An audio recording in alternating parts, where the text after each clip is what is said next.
কি মনে করেছেন কি দেশটা কি আপনাদের একলার পৈতৃক সম্পত্তি হয়ে গেছে আওয়ামী লীগের? যে গুন্ডা বাহিনী দিয়ে আমাদের প্রোগ্রাম বন্ধ করতে চান, পুলিশ বাহিনী দিয়ে প্রোগ্রাম বন্ধ করতে চান। সাহস থেকে কাউন্টার প্রোগ্রাম করে দেখাতেন, সাহস নেই, 10টা লোক আসে না।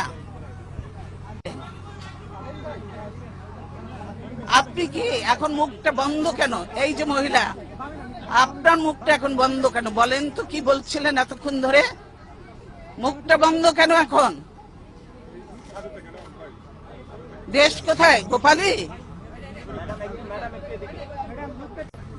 গোপালগঞ্জ জেলার নামই বদলে যাবে, বুঝছেন? গোপালগঞ্জ আর থাকবে না।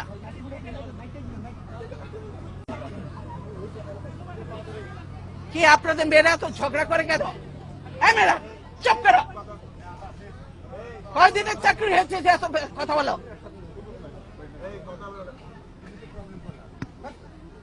কিসের জন্য এত কথা বলো? চুপ থাকো, বেয়াদব কোথাকার।